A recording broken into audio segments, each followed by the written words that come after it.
제가 동성애 관련해서는 한 번도 공개적으로 강의를 해본 적이 없어가지고 하나님께 기도하면서 하나님 이거 어쩜 좋습니까? 제가 동성애에 대해서 강의를 해보는 게 오늘이 처음인데 오직 하나님께 맡기고 서겠습니다. 이런 심정으로 나왔습니다. 여러분께서 오늘 이 시간 저를 위해서 기도해 주시기를 부탁드리고요. 제가 이렇게 떨리는 마음으로 오니까 우리 권사님 저한테 하시는 말씀이 걱정하지 말고 서라. 근데 이제 처음에 시작할 때 기런평 교수님께서 지난 시간에 서두에 짧게 한 1, 2분 간증을 하니까 좀 부드러워지더라 그러시는데 제가 좀 떨리는 마음을 진정을 하기 위해서 한 1, 2분 저의 신앙에 대해서 잠깐 말씀을 드리겠습니다. 저는 고신파, 시골에서 자랐습니다. 고신파가 굉장히 강한 시골에서 4대째 믿는 집에서 자랐죠. 제가 5대째입니다. 근데 굉장히 경건, 거룩 이런 것만 강조하고 말씀, 계명 어떤 때는 제가 무슨 생각까지 했냐면 이렇게 율법을 중시하는 건 바리새인이 아닌가 그런 생각이 들 만큼 그렇게 혹독하게 말씀을 외우게 하고 계명을 지키게 하는 그런 어떻게 보면 환경에서 자랐습니다. 나중에 자라고 나서 알고 보니까 성경 말씀에 있지도 않은 것도 많이 지키고 살았더라고요. 뭐 예를 들면 주일날 돈 쓰지 말라.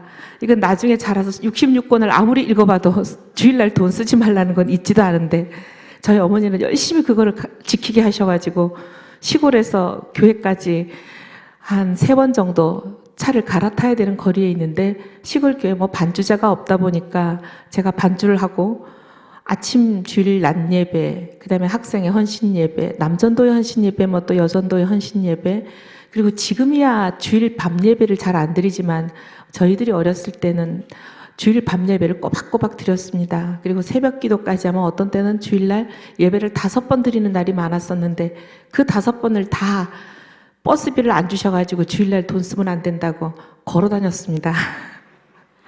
근데 나중에 자라고 나서 보니까 아니 성경에 있지도 않는 말씀을 그렇게 열심히 지키게 하신 게 되게 억울하다는 생각도 많이 했습니다. 그렇게 이제 거룩, 경건 그런 믿음 생활을 하다가 어떻게 보면은 공의의 하나님이 굉장히 강조되는 믿음이었습니다. 너무 무서운 하나님, 우리를 징계하시는 하나님, 그래서 무서워서 감히 가까이 가지도 못하는 하나님, 그런 하나님이 굉장히 제게는 강조되는 신앙생활이었는데 제가 미국 가서 오순절 교회를, 왜냐하면 차가 없어서 기숙사에 살다 보니까 기숙사 바로 앞에 걸어갈 수 있는 교회를 섬길 수밖에 없어서 찾아간 곳이 오순절 교회였습니다. 고신파에서 자란 제게는 완전히 뭐 진짜 충격 중에 충격이었는데요. 그분들은 예배 순서도 없으시잖아요. 그냥 막 청바지 반바지 입고 그냥 강단에 서시고 갑자기 예배 중에 어떤 분이 일어나셔서 성령이 제게 말씀하셨습니다. 오늘 선포하라 그러십니다. 막 이렇게 얘기하시는 그런 예배를 드리다 보니까 이 고신파의 경건 거룩과 이 오순절 교회의 사랑의 하나님, 우리를 축복 주시기를 원하는 하나님, 이 공의의 하나님과 사랑의 하나님의 균형이 나중에 제게 맞춰지는 그런 어떻게 보면 신앙의 균형을 하나님이 찾게 해주신 것 같습니다. 그리고 지금은 하나님께서 제게 정치의 소명을 주신 걸로 믿고 국회에 파송된 선교사라는 믿음 하에서 일하고 있습니다. 여러분께서 이 소명이 하나님께서 제게 주신 소명이라면 이 사역의 촛대를 제게서 옮기는 그날까지 하나님 주신 소명 감당할 수 있도록 같이 기도해 주시기를 간단히 부탁드리고 이제 동성애의 말씀으로 넘어가도록 하겠습니다. 최근에 우리나라에서 굉장히 뜨거운 이슈가 되고 있습니다. 제가 작년에 서울시장 선거에 뛰어든다고 갑자기 막 뛰어들어가지고 많은 분들을 힘들게 했는데 그때만 해도 제가 교계에 계시는 목사님들 막 찾아뵈면서 목사님, 이 동성애가 지금 우리나라에 쓰나미처럼 몰려옵니다. 이 하나님 나라를 이 동성애의 쓰나미로부터 보호하고 주의 백성들을 보호하려면 이 서울시장이 하나님의 사람이 돼야 됩니다. 제가 막 그런 얘기를 하고 다녔을 때는 교계에서 다들 관심이 없으셨어요. 제가 왜 이제 그렇게 생각을 했냐면 작년에 서울시장 선거는 6월 4일이었습니다. 근데 6월 7일 날 기억하시는 분들이 계실지 모르겠지만 신촌에서 퀴어 문화 축제라는 것이 대규모로 열리도록 계획이 되어 있었습니다. 아시아의 동성애자 10,000명을 우리나라 서울에 모은다라는 구호 아래 대규모의 퀴어 축제를 계획하고 있었는데 이 허락하는 사람이 바로 주관자가 서울시장이기 때문에 6월 4일 서울시장을 바꿔야만 그 퀴어 문화 축제를 막을 수 있다는 생각에 여기저기 말씀을 드렸을 때 다들 교계에서는 관심이 없으셨어요. 남의 나라 일처럼 생각하셨습니다. 그런데 어쨌든 서울시장은 재선이 되셨고 6월 7일은 신촌에 있는 거리들을 다 차 없는 거리로 만드셨어요. 차를 다니지 못하게 했는데 유독 동성애자들이 타고 있는 카프레이드 하는 그 차들만 통행을 하게 했습니다. 아마 그날 그 현장에 가신 분이 여기 계신지 모르겠지만 현장은 차마 눈을 뜨고 볼 수 없는 온몸에 시로라기 몇 개만 걸친 분들이 그 차 카프레이드 하는 차를 타고 시가행진을 다 했습니다. 그리고 차 없는 거리라고 미리 예고를 하니까 많은 시민들이 어린아이들을 유모차를 끌고 손을 잡고 축제하는 줄 알고 나왔다가 그 눈을 뜨고 볼 수 없는 광경들을 보고 기겁을 하는 일들이 벌어졌습니다. 그때 주최 측이 주장하기로는 2만 명이 넘는 그 동성애자들이 몰려왔다라고 본인들은 얘기했습니다. 그 어마어마한 광경에 다들 놀라고, 그러고 나서 교계가 이 동성애가 그냥 유럽이나 미국에서만 일어나는 일이 아니고 이 우리나라의 당면 문제가 되었구나 라는 생각으로 이제 동성애에 대해서 저희들이 기도하기 시작했습니다. 올해도 기억나시죠? 메르스로 온 나라가 몸살을 앓고 있던 그 와중에 6월 29일 아닙니까?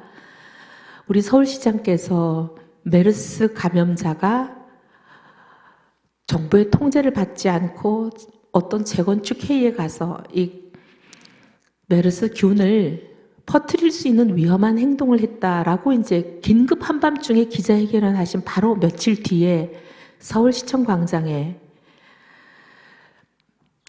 퀴어 문화 축제를 열게 되어 있는 그런 상황이었습니다. 근데 교계에서 이 메르스 와중에 굉장히 고위험군인, 사실 동성애자들은 고위험군 아닙니까? 첫째, 에이즈 보균자들이 굉장히 많죠.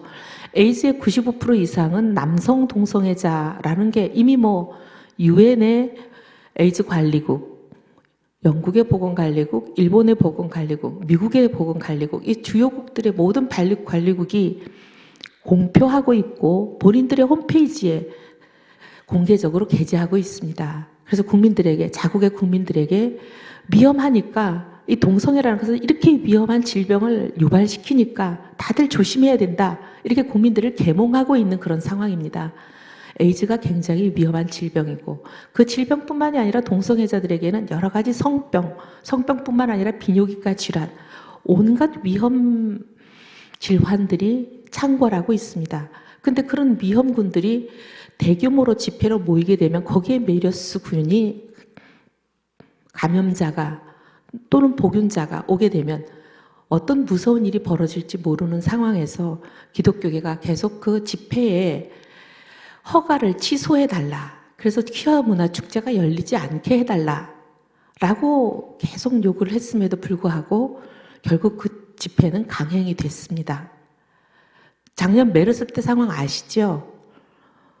그렇게 많은 사람이 모이는 집회는 상상도 못했고 다들 4명이 치는 골프도 겁나서 안 나가셨잖아요. 그래서 골프장이 줄줄이 취소가 되고 여기 가까운데 신세계백화점 아예 주차장이 텅텅 비어서 백화점도 사람이 없고 식당도 사람이 없는, 거의 전국의 거리에 차를 볼 수가 없는 그런 정도로 사람들이 바깥 출입을 안 하는 상황이었는데 전 세계 동성애자들을 우리 서울시청 앞 광장에 모은다, 그런 기치하에 퀴어 문화 축제가 진행이 됐습니다.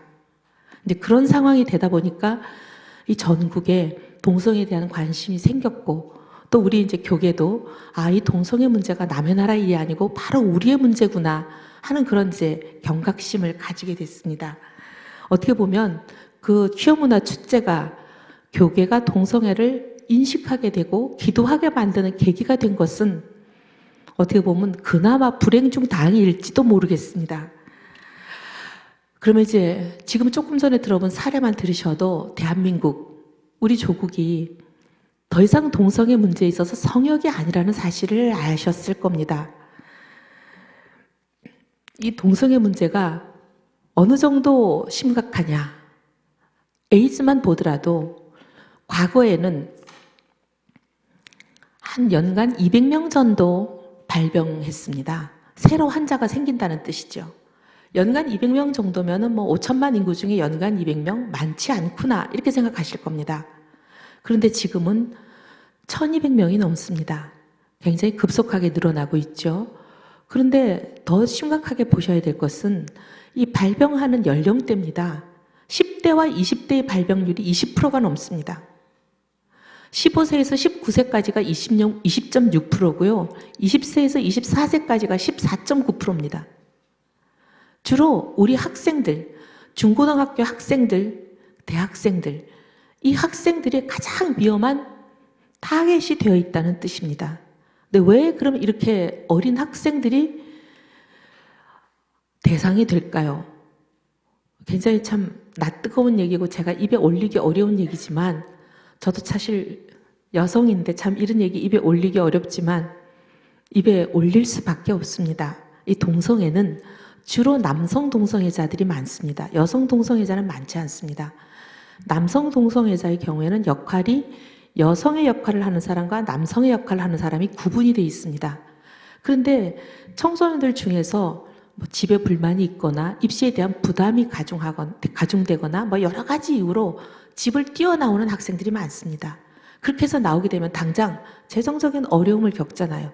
집에서 뭐 엄청나게 재산을 들고 뛰어나오는 게 아니다 보니까 갖고 나온 돈을 며칠이 지나면 다 소진하고 당장 먹고 살 돈이 없어서 찜질방을 전전하거나 PC방을 전전하거나 이렇게 되면 그런 곳이 동성애의 먹이사슬에 있습니다.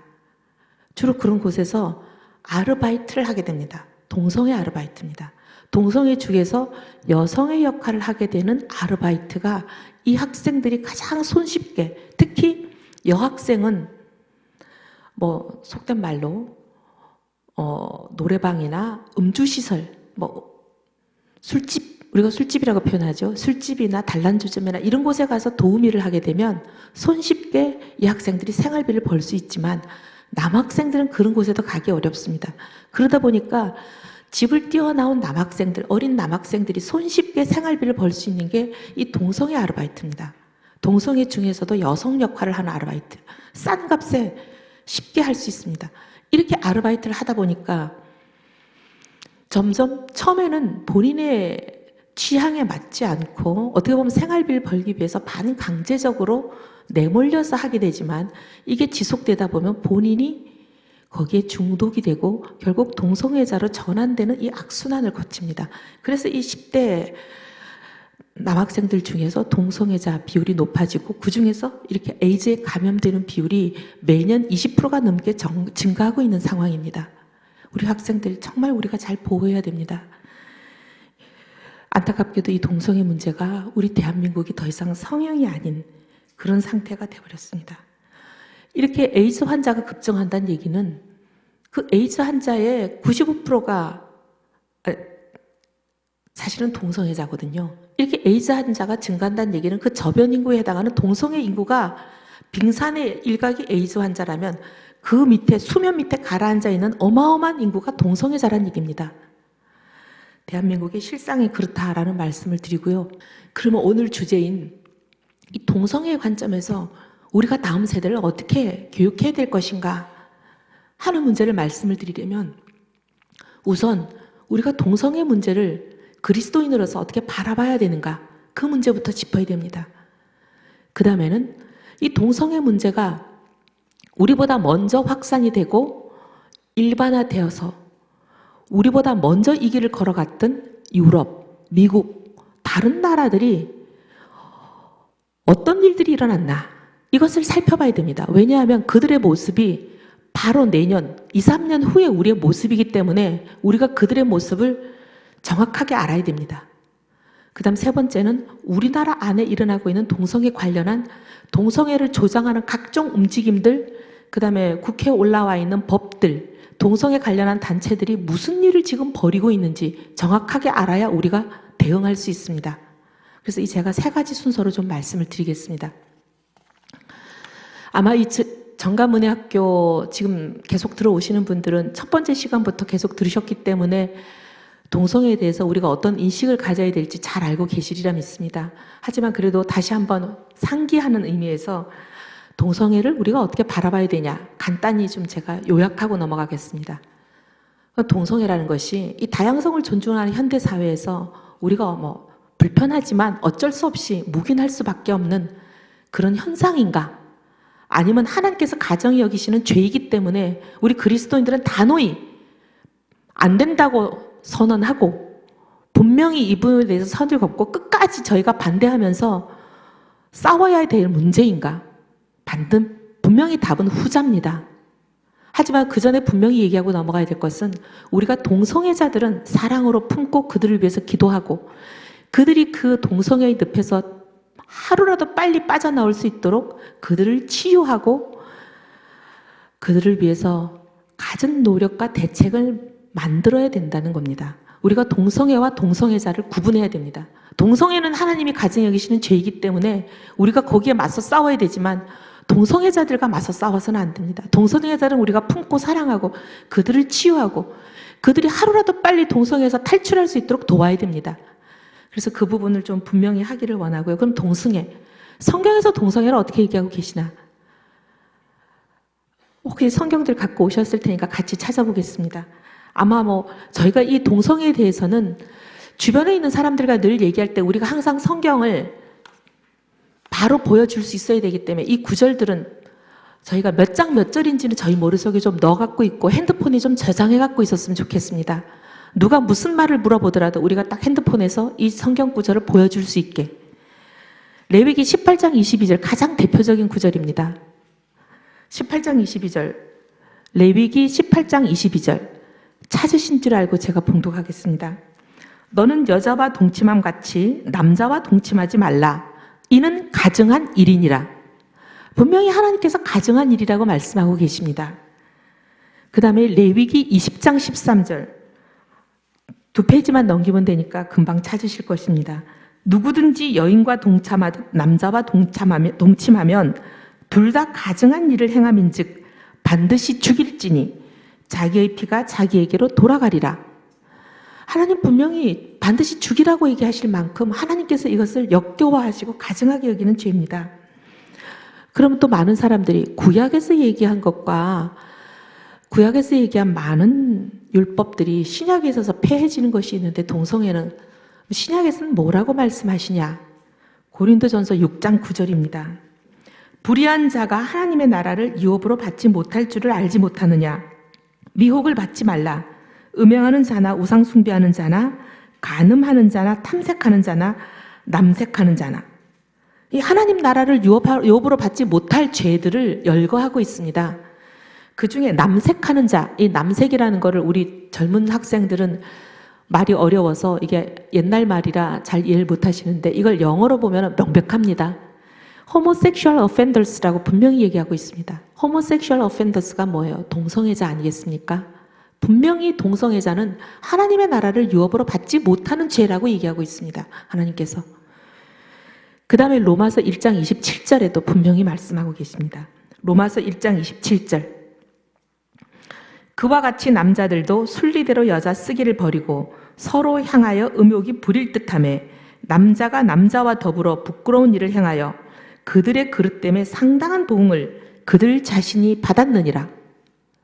그들이 그릇된 일을 한다는 거죠. 동성애라는 것은.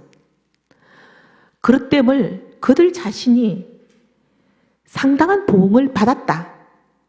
이게 이제 에이즈를 비롯한 각종 질병들을 하나님께서 미리 예시하신 것이라고 주의 종들이 그렇게 해석을 해주고 계십니다. 요약하면 분명히 성경에서 하나님께서는 우리들에게 동성애에 대해서 첫째, 가증히 여기는 것이다. 반드시 죽일 죄다. 자기의 피가 자기에게로 돌아가는 그런 죄다 말씀하시고 이건 분명히 하나님 나라를 유업으로 받지 못하는 죄다 말씀하시고요. 이 동성애를 행하는 자들은 그 그릇 때문에 보응을 자신들에게 받는다라고 얘기하십니다. 성경적으로 보면 분명합니다. 이 동성애는 저희들이 결코 받아들일 수 없고 우리가 타협할 수 없는 하나님을 믿는 하나님의 사람이라면 끝까지 저희들이 반대하고 이 일들이 이 땅에 뿌리내리지 못하도록 우리가 막아야 될 일들입니다. 그러면 이렇게 얘기하는 사람들이 있습니다. 동성애 그 유전적이라던데 그 유전적으로 타고난 사람들을 뭐 어떻게 하겠어. 지난 시간에 기런평 교수님께서 1시간이 넘도록 그 부분에 대해서 상세히 강의를 해주신 걸로 알고 있습니다. 그 강의를 들으셨기 때문에 제가 여기서 자세한 말씀 드리지 않겠습니다. 우리 기런평 교수님 전문가고 전 전문가가 아닙니다. 하지만 그 전문적인 얘기는 다 복잡하셔서 기억하시기 어려울 거예요. 근데 우리 비전문가들이 이런 얘기를 하는 사람들을 만났을 때 여러분들이 바로 반박할 수 있는 논리를 요약해서 말씀드리겠습니다. 선천적으로 타고나는 거다, 유전적인 거다. 이 얘기가 성립을 하려면 유전이라는 것은 아이를 통해서 아이를 낳아야 자녀에게 내려가는 거 아니겠습니까? DNA를 통해서. 동성애자가 아이를 낳을 수 있나요? 없죠. 아이를 낳지 못하는데 뭐가 유전이 됩니까? 유전이 될 수가 없죠, 원천적으로. 무슨 유전이 된다고 그렇게 원천적으로 불가능한 얘기를 합니까? 동성애자가 어떻게 아이를 낳을 수 있습니까? 아이를 낳지도 못하는 사람들이 뭐가 유전이 됩니까? 이렇게 얘기를 하십시오. 유전이 된다고 주장하는 사람들 앞에. 우리가 염색체 XQ28 이런 얘기 막 하면 복잡해서 설득도 잘 안 되고 그 사람들이 잘 알아듣지도 못해요. 근데 그런 전문적인 얘기 하기 전에 간단하게 이렇게 말씀을 해주시고 그 다음에 또 한 가지 우리가 그분들에게 바로 알기 쉽게 반박할 수 있는 논리가 있습니다. 뭐냐? 일란성 쌍둥이는 어떻습니까? 모든 DNA가 똑같은 유전자가 똑같은 사람이 일란성 쌍둥이죠. 그렇잖아요? 일란성 쌍둥이는 뱃속에서 엄마의 유전자, 아빠의 유전자가 똑같은 두 개체가 일란성 쌍둥이입니다. 그럼 일란성 쌍둥이는 동성애가 만약에 유전자에 의해서 결정이 된다면 일란성 쌍둥이 중에 한 사람이 동성애자라면 나머지 한 사람도 당연히 동성애자가 돼야 되는 거죠. 그래야 그들이 주장이 맞는 거 아니겠습니까? 그거를 우리가 동성애 일출이라고 합니다. 일란성 쌍둥이 중에 하나가 동성애자가 아니면 하나는 당연히 동성애자가 아니라야 되고 하나가 동성애자라면 다른 하나도 당연히 동성애자라야 되는 거 아니겠습니까? 그럼 이 땅에 일란성 쌍둥이가 얼마나 많이 있습니까? 수만 명의 일란성 쌍둥이가 있잖아요. 그걸 다 조사를 해봤더니 그중에 동성애자 비율이 100%가 나와야 되지 않겠습니까? 동성애자인 경우에는 나머지 하나가 동성애가 되는 그 일치율이. 그래야 그들 말대로 동성애는 유전자에서 결정되기 때문에 이거는 본인이 아무리 동성애자가 안 되려 그래도 어쩔 수가 없다, 불가항력이다. 이 논리가 성립하는 거잖아요. 근데 조사해봤더니 10%밖에 안 돼요, 일치율이. 그러면 그들의 주장이 틀렸습니까? 맞습니까? 틀렸죠. 그들의 주장이 잘못이라는 게 입증된 증거입니다. 이 부분도 필요하시면 반박의 논거로 사용하시길 바랍니다. 말이 안 되는 겁니다. 그 다음에 간혹 또 이런 얘기를 하는 경우가 있어요. 유전자가 유전자 결함에 의해서 갑자기 돌연변이가 태어나는 경우가 있다. 원래는 동성애자가 아닌 것이 정상인데 유전자가 갑자기 결함을 일으켜서 유전적 질환에 의해서 돌연변이가 태어난 게 이게 동성애자다. 이런 유전적 결함은 본인이 어쩔 수가 없는 거 아니냐. 이렇게 얘기하는 사람들이 있어요. 그런데요, 이것도 말이 안 되는 게요. 지금까지 인류가 수천 년을 내려오면서 이런 돌연변이에 관한 연구가 많습니다. 이 유전적 질환, 유전적 결함, 이것을 일으키는 돌연변이 비율은요, 0.25%밖에 안 됩니다. 그러면 동성애자 비율이 요거보다 낮아야 되는 거 아니겠습니까? 그런데요, 동성애자는 비율이 3% 정도 됩니다. 0.25%를 10배가 넘는 3%가 된다면 이 동성애자들이 돌연변이로만 설명이 될 수가 없습니다. 결국 그 얘기는 뭐냐면 동성애라는 것은 본인이 결정할 수 있는 거란 얘기예요. 본인이 그만두려면 그만둘 수 있는 거란 얘기예요. 본인의 선택이란 뜻입니다. 이것을 입증하는 최근에 조사가 나왔습니다. 한국의 성광연구소라는 곳이 2002년에 우리나라의 동성애자들을 대상으로 설문조사를 했습니다. 했더니 남성 동성애자 중에 55%가 전문적인 치료를 받지 않고도 본인이 동성애자를 그만둔 것이 조사가 됐습니다. 자기들이 고백을 하는 거예요. 나는 동성애자를 2년 했는데 5년 했는데 어떤 사람은 10년 했는데 근데 내가 너무 병이 깊이 들어서 힘들어서 또는 아니면 내가 역겨워서 뭐 여러 가지 이유에 의해서 내가 동성애자의 길을 중단했다라고 답한 사람이 55%입니다. 이 얘기는 본인이 스스로 끊을 수 있는 게 동성애라는 거예요. 선천적이고 유전적인 거라 도저히 본인이 끊을 수 없고, 이거는 불가항력적인 것이 아니라 이건 선택의 문제고 자유의지로 얼마든지 컨트롤할 수 있다는 거죠. 그러니까 우리가 동성애자들을 위해서 사랑으로 품고 그들을 치유하고 그들을 동성애의 늪에서 빼내오기 위해서 우리가 노력하면 얼마든지 그들을 구원할 수 있다는 뜻입니다. 그러면 이제 다음으로 우리가 동성애에 대해서 이제 인식은 분명히 성경이 하나님께서 가증하게 여기시고, 그 다음에 죽여야 한다. 동성애를 저지르는 자는 하나님께서 죽일지니라고 말씀하신 그런 가정한 죄고, 하나님 나라를 유업으로 받지 못하고, 그 다음에 그것 때문에 상당한 보응을 자신들에게 받는 그런 죄라고 규정하셨고, 분명히 동성애는 본인이 선택에 의해서 자유의지로 끊을 수 있는 것이기 때문에 동성애자들을 품고 기도하고 치유하면서, 반면 동성애는 분명한 죄라는 것을 단지하고 우리가 반대해야 된다. 이 말씀이 제가 여기까지 우리 그리스도인들이 동성애에 대해서 가져야 될 인식과 자세라는 것을 말씀을 드리겠습니다. 그러면 이 동성애의 쓰나미를 우리보다 먼저 맞았던 유럽과 미국과 다른 서구가 어떤 일들을 경험했는지, 거기에서는 어떤 일들이 일어났는지, 그 다음 지금 어떤 상태에 있는지를 말씀을 드리겠습니다. 현재 전 세계 237개 나라 중에서 21개 나라가 동성혼을 합법화하고 있습니다. 80개 나라는 동성애를 금지하고 있어요. 동성애를 금지하는 나라가 더 많죠. 근데 지난 6월 29일이었던 걸로 제가 기억하는데, 오바마 대통령이 미국에서 민주주의가 승리했다 이렇게 얘기한 그날 미국의 연방대법원에서 동성혼을 합법이라고 인정했습니다. 그래서 미국이 전 세계에서 21번째로 동성혼을 인정하는, 동성애를 인정하는 나라가 돼버렸습니다. 그러면 이제 그보다 먼저 그 길을 갔던 영국, 캐나다 이런 나라들의 사례를 좀 살펴보겠습니다. 주로 어떤 식으로 이런 일들이 진행이 되느냐, 각 나라마다 시점의 차이는 좀 다르지만 패턴은 거의 똑같습니다. 제일 먼저 일어나는 일들이 이 동성애자들이 거리로 뛰쳐나가지고 막 축제를 벌이고 퍼레이드를 하고 이런 일들이 대부분 나라에서 먼저 일어나요. 영국은 언제 그런 일이 있었냐? 1992년에 그런 퍼레이드를 대규모로 하기 시작했습니다. 캐나다도 그랬고요. 근데 우리나라가 지금 이제 퍼레이드가 시작되죠? 이게 어떻게 보면 이제 시초입니다. 출발. 그러니까 우리가 이것을 보고 징조라고 생각하고 우리가 경각심을 가지고 대응해야, 이제 우리도 일어서야 되겠구나. 우리가 준비를 해야 되겠구나. 이 신호로 생각하셔야 됩니다. 그렇게 프레이드를 하고 나면 그 다음에는 뭘 하느냐? 이 사람들이 군대 내에서 동성애를 금지하는 조항을 삭제해달라고 의회에 탄원을 넣고 법 개정안을 넣고 온갖 일들을 합니다. 근데 우리나라에서 벌써 이거 일어나고 있어요. 국회에 군형법 92조 6항이죠. 92조 6항에 대해서 이거를 삭제해달라고 계속 법 개정안을 이 사람들이 내고 있습니다. 군대라는 사회를 한번 생각해 보십시오. 상명하복이죠. 상사가 지시하면 졸병은 따라야 됩니다. 근데 그런 상황에서 남성들이 대부분이죠. 여성들은 거의 없습니다.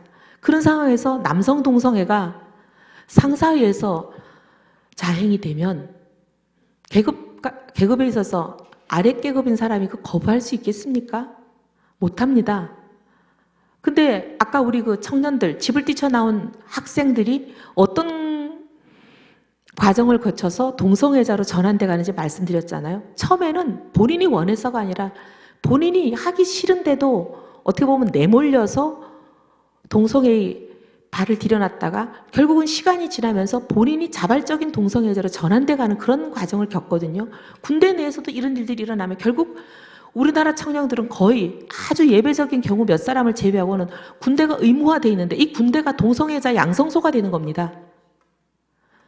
이 군대 내에서 동성애를 금지시키는 조항을 삭제하게 되면 어떤 끔찍한 일이 일어날지 눈에 불을 보듯 뻔하지 않습니까? 다른 나라도 이런 식으로 시작했어요. 게이들이 거리로 뛰쳐나와서 우리는 자랑스럽다, 우리는 부끄럽지 않다, 우리를 비난하지 말라 이런 축제를 막 벌이고 그리고 나서는 군대 내에서 동성애를 금지하는 조항을 삭제해라 요구하고 그 다음에 이제 그분들이 하는 게 차별금지법, 우리나라는 차별금지법인데 영국의 경우는 똑같은 법이 이름만 달리해서 평등법이라는 이름으로 제정이 됐습니다. 우리나라도 지금 차별금지법이 국회에 올라와 있어요. 거의 나라마다 비슷한 패턴을 거칩니다. 영국, 캐나다, 미국 다 똑같았습니다. 이 21개 나라가 똑같은 패턴을 거쳐서 갔습니다. 단 그런 일들이 일어난 연도만 달랐습니다. 이렇게 똑같은 패턴을 보이는 건 이유가 있습니다. 그건 좀 이따 설명을 드릴게요. 그래서 이 사람들이 그렇게 막 퍼레이드를 하는데 퍼레이드 이름을 뭐라고 붙이냐면 프라이드 프레이드라고 붙여요. 프라이드, 자존심이잖아요. 게이가 된 것이 자랑스럽다는 거예요. 동성애자가 된 것이 자랑스럽다는 자랑스러운 이 자존심의 프레이드를 막 합니다. 근데 기가 막힌 건 캐나다 토론토 경우에는 처치 스트리트라고 그 토론토 중심을 관통하는 메인 스트리트 이름이 처치 스트리트예요. 사실 어떻게 보면 복음주의 국가 아닙니까? 미국이든 영국이든 캐나다든 전부 다 하나님 말씀으로 주의 백성들이 그 기초를 세운 나라들이잖아요. 그래서 그 메인 스트리트들이 보면 대부분 뭐 철치 스트리트, 그 가운데 한가운데 하나님의 교회가 있고 이런 식으로 세워진 도시들입니다. 근데 그 메인 스트리트, 처치 스트리트에서 게이 프레이드를 시작해서 지금은 그 프레이드를 아예 그 거리 이름 자체를 프레이드 스트리트라고 바꿔버렸습니다. 이런 식으로 아주 묘한 일들이 일어나고 있습니다. 이런 패턴의 이제 이면에 왜 그럼 나라마다 이런 일들이 일어나는가? 누군가 동일한 세력이 있지 않고서야 이렇게 다 나라가 다른데 똑같은 패턴이 일어날 수 있을까요? 분명히 뒤에 뭔가 동일한 세력이 있지 않을까? 이런 의심이 드시죠? 근데 이거에 대해서는 제 주장이 아니고 세이덴교회 소강성 목사님이 하신 그 동성애에 관한 기념비적 설교가 있습니다. 아마 인터넷에 들어가셔서 소강석 동성애 이렇게 치시면 그 설교를 들으실 수 있을 겁니다. 그 설교를 한번 들어보시면 알겠지만 이게 네오막시즘이라는 새로운 조류를 만드는 사람들이 일을 한다는 거예요. 네오막시즘은 뭐냐? 네오라는 거는 뉴라는 뜻의 라틴어 아닙니까? 새로운 막시즘입니다. 과거 막시즘이 세계를 휩쓸고 구소련 공화국이 무너지고 중공도 무너지고 어떻게 보면 막시즘이 실패한 걸로 자리를 잡아버렸잖아요. 그러니까 새로운 형태의 막시즘을 조금 수정해가지고 새로운 막시즘으로 전 세계를 휩쓸려고 하는 사람들이 네오막시즘을 들고 나오는데 여기에 이제 어떻게 보면 창안자 비슷한 사람이 비렐름 라이히라는 사람인데 이 사람이 막시즘과 프로이드의 정신분석학을 결합해서 새로운 이론을 들고 나오는데 그게 뭐냐? 일종의 성정치 같은 겁니다. 그래서 이 성적으로 억압받는 이 우리 국민들을 이 억압에서부터 풀어줘야 모든 사람들이 행복한 세상이 온다. 그럼 이 성적인 억압을 하는 이 구조들이 있는데 이 구조들을 다 깨야 된다. 그럼 성적으로 우리 사람들을 억압하는 구조가 세 가지가 있는데 그 중에 첫 번째가 가정이다. 가정이라는 것은 결혼이라는 것이 남자와 여자, 한 남자와 한 여자가 이루는 것이 가정이라는 이 구조를 깨야 된다. 왜 남자와 여자만 결혼해야지? 남자 결혼하면 안 되냐? 여자 결혼하면 안 되냐? 그리고 꼭 한 사람 한 사람이 해야 되냐? 여러 사람이 하면 안 되냐? 이런 식으로 나오면서 전통적인 가정의 틀을 깨야만 누구든지 자기 마음대로 하면서 행복할 수 있다. 이런 주장을 해서 가정의 틀을 깨겠다는 거고 두 번째가 학교입니다. 학교에 가면은 계속 전통적인 가정관이 뭐며 전통적인 성에 대한 가치관이 뭐냐 이걸 자꾸 주입시키고 가르치니까 이 잘못된 학교라는 틀을 깨야 된다. 기존의 전통적인 학교 교육을 우리가 벗어 던져야 된다. 이렇게 가르치는 거예요. 그리고 그 다음에 나머지 하나가 그러면 뭐냐? 교회. 이 종교라는 틀이 자꾸만 사람을 얽어매고 성적인 가치관을 억압하고 행복해지지 못하는 걸림돌이 되고 있다. 그러니까 이 종교의 틀을 깨야 되는데 그 중에서 가장 무거운 틀을 우리에게 지우는 종교가 기독교다. 그래서 기독교를 깨야 된다. 이렇게 나가는 거예요. 이 흐름이 그래서 뭐 영국, 캐나다 이런 데서부터 쭉 돌아가지고 드디어 이제 우리나라까지 오는데 흐름을 보시면 다른 나라에서 해왔던 그 순서대로 우리나라에도 지금 상륙하고 있습니다. 지금 미국이나 영국이나 캐나다가 어떤 일을 겪고 있는지를 보시면 이 법들이 통과되면 영국에서 통과되고 나서 차별금지법이 통과되고 나서 미국에서 차별금지법이 통과되고 나서 캐나다에서 차별금지법이 통과되고 나서 어떤 일들을 겪고 있는지를 제가 사례를 가지고 말씀을 드리면 우리나라 지금 국회에서 계속 끊임없이 올라오고 있는 이 법이 통과되면 우리가 어떤 일을 겪을지 아주 생생하게 아실 수 있을 겁니다. 동성애자들이 하는 결혼식에 각종 꽃을 장식을 한다든지 피로연을 한다든지 케이크를 주문받는다든지 이런 사업을 하시는 분들이 그거를 나는 기독교인이기 때문에 동성애의 결혼식은 하나님이 가정에 이기시는 죄라고 했기 때문에 내가 그 결혼식에 그런 꽃 장식을 한다든지 케이크를 주문한다든지 이런 일들을 하는 것을 안 하겠습니다. 나는 신앙 양심상 그런 일을 할 수가 없습니다. 라고 얘기한 사람들이 어마어마한 벌금을 막 맞고 있습니다. 도널드 랩이라는 목사님, 이 목사님은 동성애자 목사님인데 하나님의 말씀을 가르치고 그 말씀대로 살기로 하나님 앞에 서약을 한 목사님인데 동성애자가 와서 결혼식 주례를 해달라 그런다고 주례를 할 수가 있겠어요? 안 되죠. 그러니까 이 도널드 랩 목사님이 나는 하나님의 종으로 동성애자끼리 하는 결혼식을 내가 하나님의 이름으로 혼인을 선포해 줄 수가 없다. 그래서 나는 주례를 맡을 수가 없다. 요 얘기했다는 채로 벌금형인데요. 징역 180일, 120만 원의 벌금형을 받았습니다. 그런데 이 미국의 경우는 주례를 한 번 거부하는 걸로 끝나는 게 아니라 주례를 해달라고 계속 요구를 하는데 계속 거부를 하잖아요. 그럼 거부하는 날수에 따라서 이게 가중처벌이 됩니다. 만약에 7일 동안 이걸 거부하면 지금 이 목사님은 하루 거부해가지고 180일에 120만 원 벌금을 받았지만 만약에 이 목사님이 7일간 거부하게 되잖아요. 그러면 3년 징역에 7,000불이니까 우리 돈으로 하면 거의 한 900만 원 정도의 벌금을 물게 되시는 거예요. 이게 차별금지법입니다. 그 다음에 에런 클라인하고 멜리사 클라인이라는 부부가 기독교인인데 빵집을 하고 계세요. 근데 이분들은 갑자기 어느 날 동성애자가 오더니 자기들 결혼식에 케이크를 만들어 달라 이렇게 주문을 했어요. 그래서 우리는 기독교인이고 동성 결혼을 반대하기 때문에 거기에 케이크를 만들어 드릴 수가 없습니다 했더니 오리건주에 사시는데 오리건주가 이분들에게 1억 5천만 원의 벌금을 부과했습니다. 근데 이 1억 5천만 원의 벌금을 내기 위해서 가게 문을 닫고 가게를 처분해서 그 벌금을 내고 났더니 이분들이 지금 생업 유지가 안 돼요. 그래서 지금 무슨 일을 하고 계시냐? 쓰레기 수거하는 일을 하고 계십니다. 기가 막히는 일들입니다. 그 다음에 일레인 휴근인이라는 분은 멕시코주에 살고 계세요. 미국 안에 멕시코주가 있잖아요. 멕시코주에 살고 계시는 분인데 동성애자들이 결혼하는데 그 결혼식 사진 촬영을 해달라고 그랬는데 이분이 그걸 거부했다고 785만 원의 벌금형을 받으셨습니다. 그 다음에 버몬트주에 있는 한 호텔은 결혼식장으로 빌려주잖아요. 근데 동성애자들이 와서 우리가 당신 호텔에서 결혼식 피로연을 하겠습니다. 우리 호텔은 하나님을 섬기는 호텔이고 하나님의 말씀대로 우리가 경영을 하는 하나님의 호텔입니다. 동성애자의 피로연을 열 수가 없습니다. 그렇게 했다는 죄로 1,200만 원 벌금형 더하기 거기다가 이제 2,400만 원 정도 다른 자선단체에 기부하라는 법원의 명령이 떨어졌습니다. 뿐만이 아니에요. 수도 없이 많습니다. 꽃장식을 거부한 사람은 이 경우에는 아주 묘한 경우인데요. 평소에 꽃가게를 하는 분인데 자기 단골 손님이에요. 이 동성애자가. 근데 이 단골 손님이 수십 년 지기 잘 아는 사람이래요. 근데 이 사람이 와가지고 내가 결혼을 하게 됐으니까 내 결혼식에 꽃장식을 해주십시오. 하니까 이 사람이 자기랑 친하게 잘 아는 사람이라 잘 설명을 했답니다. 나는 하느님을 믿는 사람이고 성경에서는 동성애를 죄라고 하니 내가 신앙 양심상 도저히 어렵습니다. 라고 잘 양해를 구해서 이 동성애자도 아주 쿨하게 아 그렇습니까? 그러면 뭐 할 수 없죠. 잘 알겠습니다. 하고 얘기가 잘 됐어요. 근데 이거를 어떻게 알게 된 법무부 장관이 이 법무부 장관이 동성애를 옹호하는 사람인가 봐요.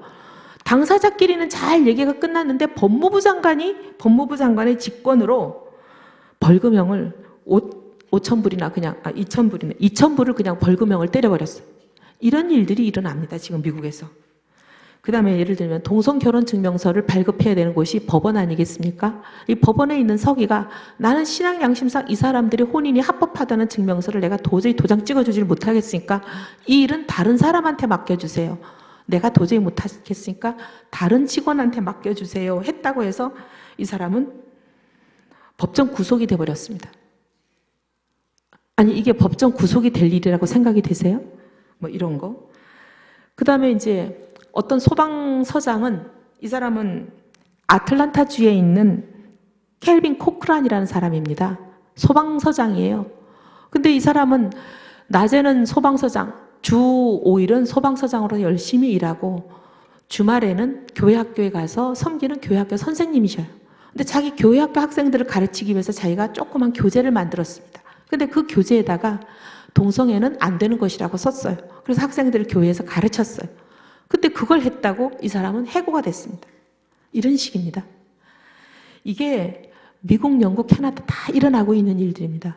우리나라의 차별금지법이 통과가 되면 어떤 일이 일어날지 여러분이 이런 일을 통해서 아셔야 됩니다. 그 다음에 영국에는 토니 미아노라는 목사님이 동성애는 죄다. 하나님께서 이걸 죄라고 말씀하셨다. 이 설교를 했다는 이유로 구금이 되셨어요. 이게 이제 차별금지법의 어마어마한 위력입니다. 그리고 구금만 되시는 게 아니라 구금되셨고 또 다른 교회 얘기인데 교회에 교육전도사를 채용하겠다고 이제 공고를 냈더니 어떤 사람이 왔어요. 내가 그 교회의 교육전도사가 되고 싶습니다. 이분이 이제 신학교도 나고 다른 조건은 다 갖췄어요. 그런데 해필이면 이분이 동성애자예요. 교회에서 아니 동성애자를 어떻게 교육전도사로 채용을 하겠습니까? 그래서 그 교회가 뭐라고 얘기를 했냐면 귀하가 다른 조건은 다 갖췄지만 하나님의 교회의 교육전도사는 하나님이 가정이 여기시는 동성애자는 안 된다. 동성애자인 상태에서는 교육전도사로 우리가 채용할 수가 없다. 했더니 법원이 이 교회에다가 6,500만 원의 벌금형을 때렸습니다. 이게 지금 영국에서 일어난 일입니다. 그 다음에 세라 음부이라는 런던에 있는 유치원 보모가 어떤 일을 당했냐면요. 자기 유치원 아이들에게 가르치는 시간에 결혼에 대해서 설명하는 시간이 있었는데 이 결혼에 대해서 뭐라고 얘기를 했냐면 결혼이라는 것은 한 남자와 한 여자가 하는 것이다. 이렇게 설명을 했다는 이유로 해고가 됐습니다. 결혼이 한 남자와 한 여자가 하는 것이 맞지 않습니까? 근데 이 동성애자들은 그렇게 얘기하면 째깍 신고하고 해고해달라고 얘기합니다. 그리고 보모가 동성 커플에 대해서 읽어야 줘야 될 책을 안 읽어줬다고 신고하면 해고됩니다.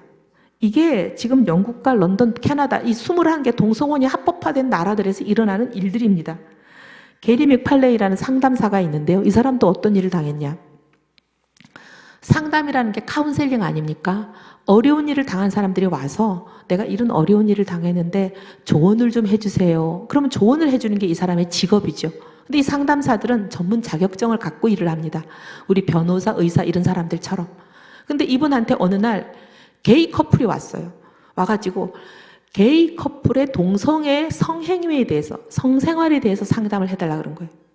근데 이분은 기독교인이라 게이들의 성생활에 대해서 나는 상담을 하지 못하겠다고 거부할 양심적 상담 거부의 권리가 나한테 있다. 이렇게 얘기를 한 거예요. 양심적 상담 거부의 권리가 있지 않겠습니까? 근데 양심적 상담 거부의 권리가 있다라고 말을 한 죄로 이 사람은 그 직장에서 해고되는 정도가 아니라 아예 영원히 이 일을 하지 못하도록 상담사 자격을 박탈당했습니다. 이게 기가 막히는 일입니다.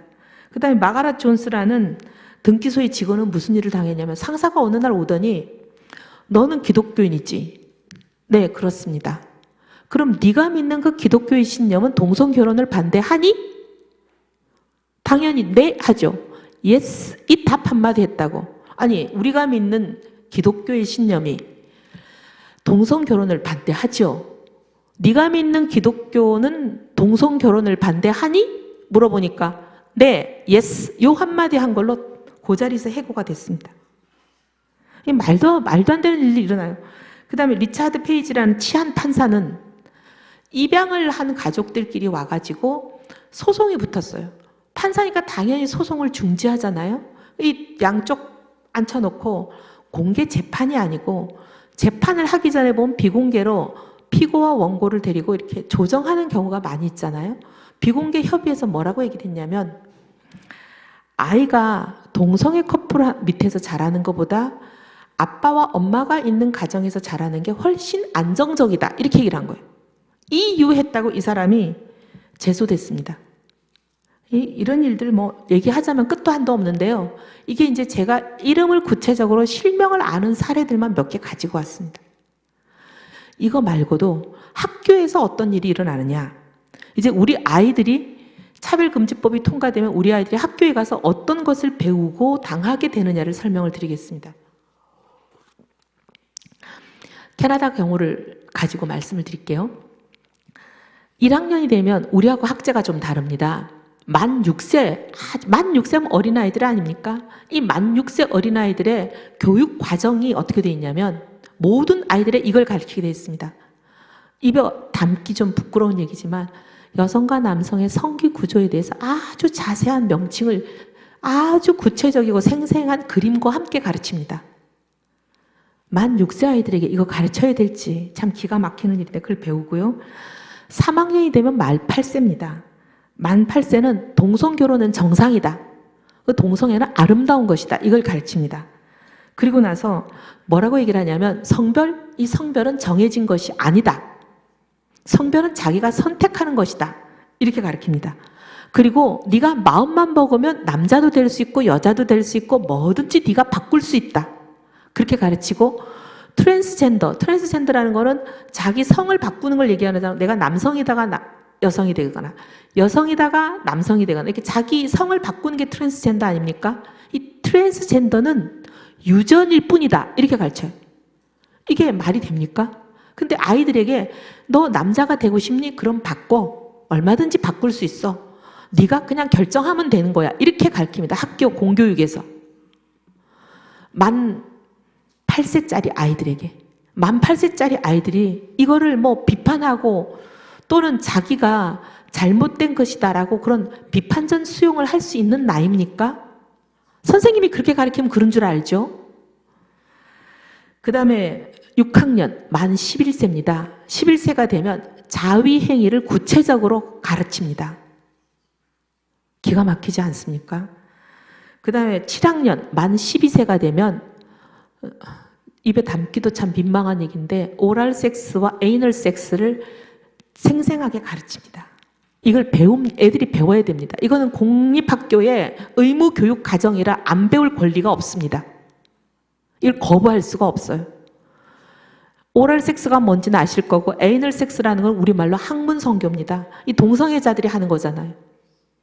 이거를 처음에 이게 이제 공립학교뿐만 아니라 모든 의무 교육이기 때문에 모든 캐나다 시민이면은 캐나다라는 나라의 국민이면 이걸 다 배워야 되죠.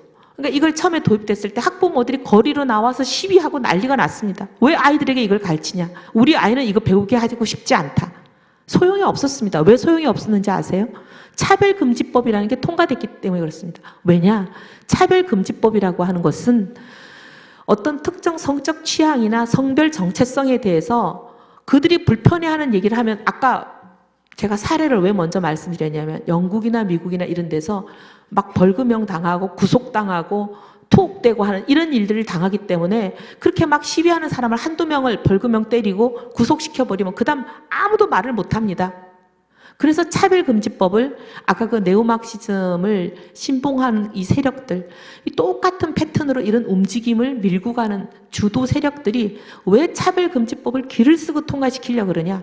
이걸 먼저 통과시켜놔야 반대하는 사람들의 입에 지퍼를 채우기 때문에 반대 세력을 입을 못 열게 하는 이게 어떻게 보면 만병통치약이기 때문에 이걸 먼저 통과시키려고 그렇게 기를 쓰는 겁니다. 캐나다도 대단했습니다. 학부모들이. 이거 반대하려고. 하지만 이 차별금지법이 통과된 상황에서 누구도 이걸 막을 수가 없었어요.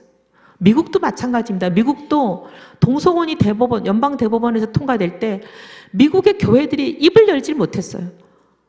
주의 종들이 강단에서 동성애 여호와께서 가증히 여기는 것이니라 이걸 설교를 못했어요. 왜냐하면 설교하기만 하면 이렇게 목사님들을 잡아가고 벌금 내게 하고 투옥시키고 이렇게 하니까 목사님들이 설교를 못하는 거예요. 누구도 말을 못하는 거예요. 이게 차별금지법이 이렇게 무서운 법입니다. 이 법은 반드시 막아야 됩니다. 그래서 교회가 입을 못 여니까 미국이라는 그 기독교 국가, 미국이 어떻게 세워진 나라입니까? 신앙을 하나님 뜻대로 지키기 위해서 그 영국의 국왕의 핍박을 피해서 청교도들이 배 타고 나와서 하나님 나라를 세운 거 아니었습니까? 그 하나님 나라가 저렇게 무너집니다. 차별금지법 하나 때문에. 기가 막히고요. 핑크데이라는 걸 합니다. 핑크데이는 뭐냐? 동성애자의 날이에요. 학교에서 어린애들 데리고 이 핑크데이를 하면 기가 막히는데, 제가 우리 아이를 캐나다에서 1년간 어학연수를 시켜본 적이 있습니다. 이 핑크데이 한번 보시면 기가 막힙니다. 동성애자들이 학교로 초청이 돼서 특강 강사로 옵니다. 밤마다 동성애자들이 선생님으로 일일 교사를 하나씩 들어갑니다. 들어가서 나는 오늘 게이야, 나는 오늘 레즈비안이야, 자 오늘은 레즈비안 체험의 날입니다, 이렇게 얘기를 하고, 레즈비안 옷을 입고 뭐 이상한, 오늘 이 반인 레즈비안 선생님이 오시면 그 반은 오늘 레즈비안 체험의 날이에요. 레즈비안처럼 전부 이제 막 분홍색 옷을 입고 희한한 막 분장을 하고, 그날은 하루 종일 레즈비안으로 사는 날이에요. 그리고 레즈비안 선생님 밑에서 레즈비안에 관한 여러 가지 얘기를 듣고 또 모금도 해요. 기가 막힙니다. 그리고 왜 이런 교육을 하겠습니까? 의도는 하나입니다. 동성애라는 것을 정상적인 것, 자연스러운 것, 동성애자로 많은 학생들을 자연스럽게 전환시키려는 의도 말고는 다른 의도가 보이질 않습니다. 그리고 밴쿠버에서는 무슨 일이 있는 줄 아세요? 아까 성이라는 것은 3학년만 되면 만 8살짜리 애들한테, 얘들아, 성이라는 것은 태어나면서 정해지는 게 아니야. 너희들이 지금부터 결정하는 거야. 언제든지 또 결정했더라도 바꿀 수 있어. 이렇게 가르친다 그랬잖아요. 그래 놓고 밴쿠버에는 뭐라 그러면 걸스카웃, 화장실, 여자 화장실 이런 거를 내가 타고난 성이 여성들만 가는 게 아니라 내가 여성이라고 느끼면 누구든지 가는 걸로 바꿨습니다. 내가 남자예요, 몸은. 남자지만 내가 느끼기를 나는 여성이야 라고 느끼면 걸스카웃에 가입도 되고 여성 화장실에도 가고 이게 다 되게 돼 있는 거예요. 근데 밴쿠버가 그렇게 했더니 작년에 2014년에 캘리포니아에 무슨 법이 통과가 됐냐? 내가 느끼는 성에 따라서 화장실도 선택하고 목욕탕도 선택하고 뭐든지 다 할 수 있는 법이 통과가 됐습니다. 생각해 보십시오. 여탕에 갑자기 어떤 남자가 들어왔어요. 생물학적으로는 남자입니다. 근데 왜 들어왔냐고 물어보면 나는 여성이라고 느껴요. 그 사람 막을 수가 없어요. 이 무슨 대혼란입니까? 이런 일들이 일어납니다. 밴쿠버에서 시작해가지고 지금 캘리포니아가 이걸 도입을 해서 통과를 시켰어요. 이런 기가 막힌, 우리나라가 얼마 남지 않았습니다. 우리가 막지 않는다면. 기가 막히는 일들인데, 그러면 이 유럽들이 이렇게 동성애의 쓰나미를 막지 못해서 동성애를 합법화하고 동성혼을 합법화하고 학교에서 동성애를 조장하고 동성애를 자를 길러내는 이런 교육을 마구 하고 나서는 어떤 일들이 일어났냐? 네덜란드, 덴마크, 독일 이런 나라, 어떻게 보면 유럽에서 가장 먼저 동성애로 나아간 나라들입니다.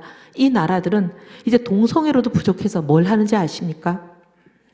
근친상간, 소아성애, 수간이 뭔지 아시죠? 이런 것들이 합법화됐습니다. 법을 통과시켜서 합법화하고 있어요. 이미 합법화했습니다. 그래가지고 상업 거래로까지 이게 다 합법화됐어요. 그래서 동물 매춘이 합법화돼서 성행하고 있었어요. 근데 이제 그 중에서 덴마크는 이게 동물 매춘이 너무 합법화돼가지고 심각한 피해가 많이 일어납니다. 왜냐하면 동물을 묶어놓고 너무나 잔인하게 동물들이 막 많은 일들이 일어나고 하니까. 그래서 이게 이제 자성의 목소리가 일부 동물 애호가들 사이에서 일어나가지고 이건 너무 잔인하다, 동물들에 대해서. 그래서 최근에 덴마크에서는 이 동물 매춘에 대해서만은 좀 금지하자라는 법이 제정이 됐습니다. 근데 아직 네덜란드, 독일 이런 데는 이 동물 매춘이 합법화되어 있는 법이 통과됐고 성행하고 있습니다. 이 도대체 인간의 타락이 어디까지 갈 수 있는지, 이 동성애로부터 연결되는 일들입니다. 우리가 성경에 소돔과 고모라, 하나님께서 유황불로 멸하신다고 정말 말씀하셨던 그 소돔과 고모라의 죄악이 보지만 동성애 아니었습니까? 이 동성애로부터 오는 죄악은 그 끝이 어딘지 알 수 없을 만큼 여호와의 진노하심을 불러오는 죄악입니다. 그러면 다른 나라는 이랬는데 지금 우리나라는 지금 어떤 흐름이 지금 진행되고 있느냐? 우리나라도 지금 그 흐름에 따라서 진행이 되고 있습니다. 프레이드 순서대로 지금 진행되고 있죠. 올해 6월 9일 날 서울시청 광장에서 있었고 그 다음에 전국적으로 한 달간 진행됐던 그 퀴어 프레이드라는 그게 올해 처음 있었냐? 아닙니다. 16회째입니다. 매년 한 번씩 있는 거니까 16회째면 16년 전부터 시작됐다는 얘기죠. 여러분들이 알지도 못하는 사이에 이렇게 많이 쌓여왔습니다. 그리고 정부 차원에서도 상당히 많은 일들이 진행되고 있습니다. 아까 제가 에이즈 말씀을 드렸는데요. 에이즈라는 게 얼마나 생명을 앗아가는지는 뭐 제가 설명 안 해도 잘 알고 계시죠. 근데 우리나라가 1999년까지는 계속 국민들에게 알렸습니다. 여기 계시는 어르신들은 다 그 기억하실 거예요. 교련체계, 윤리체계, 우리가 고등학교 다닐 때만 하더라도 교련책, 윤리책 이런 데다가 다 교과서에서 썼습니다. 동성애자의 대부분이 에이즈에 걸린다. 그리고 에이즈 환자는 95% 이상이 다 동성애자다. 동성애의 성접촉 이것만이 에이즈의 감염 경로다. 이렇게 가르쳤어요. 가르쳤는데 갑자기 99년부터 이걸 모든 교과서에서 삭제했을 뿐만 아니라 우리 보건복지부 홈페이지에도 삭제하고 질병관리본부가 더 이상 에이즈 환자 중에서 동성애자 비율이 얼마인지를 발표하지 않습니다. 왜 이런 일이 있습니까? 국민들한테 알려야죠. 동성애라는 게 이렇게 위험한 질병을 유발한다라는 걸 국민들한테 알려야 되지 않습니까? 국민의 건강이 얼마나 중요한 건데요. 근데도 국민의 세금으로 월급을 받는 정부가 이 일을 중단하고 더 이상 하지 않습니다. 오히려 하지 않는 정도가 아니라 기자들에게 나눠주는 에이즈 길라잡이 이런 보도자료를 보면 동성애와 에이즈는 무관한 것처럼 그렇게 오인하도록 써놓고 있습니다. 그리고 심지어 에이즈 예방교육을 실시해야 되는 자치단체의 보건소 있죠. 보건소에서는 뭘 하고 있냐면 동성애를 조장하는 홍보교육을 하고 있습니다. K보건소, K구청이죠. 지금 서울에 있습니다. 거기에 건강관리 교육의 페이지 72페이지 이런 걸 보면은 아니 이게 도대체 보건소가 하는 교육 지침인지 이게 도대체 동성애자 인권단체가 하는 교육 지침인지 알 수가 없을 정도로 동성애를 옹호, 조장, 홍보하는 내용들을 보건소에서 하고 있어요. 보건소는 에이즈 예방교육을 해야죠. 기가 막히는 일들이 일어나고 있습니다. 99년 이후에. 근데 왜 그러면 이런 일들이 일어났느냐? 국가인권위원회라는 단체가 있습니다. 근데 거기서 뭘 만들었냐? 언론보도준칙이라는 걸 만들었습니다. 모든 언론이든 이런 데서는 성적 소수자, 이 사람들을 성적 소수자라고 표현해요. 우린 성적 소수자라고 표현하면 안 됩니다. 왜냐하면 성적 소수자라고 얘기하는 건 마치 소수는 보호받아야 되고 소수는 피해를 입는 그런 대상인 것 같은 뉘앙스를 풍기기 때문에 그들이 일부러 그런 이름을 씁니다. 성적 소수자라는 표현 절대 쓰지 마시고 동성애자라고 분명하게 그들의 정체성을 확연히 짚어줄 수 있는 단어를 써야 됩니다. 성적 소수자라고 그들은 쓰면서 성적 소수자와 특정 질환과 연관성이 있다는 듯한 그런 보도는 하면 안 된다. 라는 인권보도 준칙을 국가인권위원회가 만듭니다. 만들어가지고 에이즈와 동성애자와 관련성을 보도하지 못하게 해요. 발표도 못하게 합니다. 이게 정당한 일입니까? UN, 미국, 일본, 영국 수많은 서구 국가들은 전부 다 국가가 운영하는 홈페이지에 이걸 계속 발표합니다. 에이즈 환자 중에 동성애자 비율이 얼마, 에이즈의 주요 감염은 동성애자 간의 성적 접촉이다. 이 동성애가 얼마나 위험한지, 동성애 하면 에이즈에 걸린다. 이런 걸 계속 알리고 국민들에게 계몽하는데 우리나라만 그걸 못하게 합니다. 정부가 해서 안 될 일을 하는 거죠. 에이즈 한 명 치료하는데 350만 원 정도 듭니다. 350만 원이고 3,500만 원. 죄송합니다. 1년에 3,500만 원이 드는데 지금 이 사람들이 10,000명이 넘죠. 근데 8,000명 정도 됐을 때 우리나라 질병관리본부 정부기관 아닙니까? 정부기관이 이들로 인한 사회적 비용이 3조 원이 넘는다고 발표를 했습니다. 근데 그게 2002년도 기준이니까 지금 물가 상승률 감안하고 이분들이 10,000명이 훨씬 넘어선 것을 감안하면 일부 학계에서는 이들로 인한 사회적 비용이 거의 10조에 육박한다라고 얘기합니다. 이런 어마어마한 비용을 우리 세금으로 감당하고 지금 해마다 신규 환자가 1,200명씩 넘어서는 걸 생각하면 10년 후면 이 사람들이 3만 명 넘습니다. 이 얼마나 어마어마한 비용을 내야 되겠습니까? 비용도 비용이지만 그분들의 건강은 국민의 건강인데 정부가 이게 중요합니까? 동성애자들의 자존심이 중요합니까? 이걸 보도하지 않고 숨기는 이유는 동성애자들의 자존심 때문이라는 거거든요. 동성애자들이 자존심이 중요합니다. 동성애자들 위해서라도 이거를 밝히고 치유해주고 더 이상 동성애자가 생기지 않도록 차단하고 예방하는 일에 정부가 주력해야 되지 않겠습니까? 그런데 그러면 이거를 정부가 이렇게 잘못된 일을 할 때 지적하고 감독하고 하는 일을 국회가 하는 겁니다. 근데 국회의원들이 이런 일들을 지적하고 국정감사에서 정부가 이걸 발표해라. 정부가 에이즈는 동성애자들이 주로 걸리기 때문에 동성애는 절대로 하면 안 된다. 이런 얘기를 왜 국민들을 향해서 교육하지 않느냐? 짚어줘야 되죠. 짚어줘야 되는데 우리 기독 의원들이 이런 문제에 대해서 상당히 소극적입니다. 여러분 국회의원들을 국회에 보내실 때 정말 하나님의 나라를 위한 전사들을 보내주십시오. 교회에서 우리 교회들도 좀 우리가 먼저 좀 반성해야 될 일이 있는데 정치인이다, 뭐 국회의원이다 이러면 교회에 오면 그 사람의 신앙이 어떠한지 점검하기 전에 집사도 드리고 장로를 모시고 이런 일들이 우리 사랑의 교회에서는 없지만 그런 교회들도 간혹 있습니다. 그리고 또 많은 정치인들의 경우에 정말 하나님을 만났는지 안 만났는지 알 수 없는데 교회가 표가 좀 있다고 하니 그냥 교인으로 등록하는 그런 의원님들도 있습니다. 분별해 주십시오. 정말 선거에서 정말 하나님의 사람들을 국회로 보내주십시오. 많은 경우에 이런 일들이 생길 때 목소리 높여서 외치지를 않습니다. 왜냐하면 동성애자들로부터 공격받고 소위 인권이라는 이름으로 반인권적 국회의원으로 낙선운동 대상이 될까 두려워하시는 분들이 많아요. 그런데 우리가 사람을 두려워하겠습니까? 하나님을 두려워하겠습니까? 저희가 같이 갈라디아서 1장 10절을 한번 찾아보겠습니다.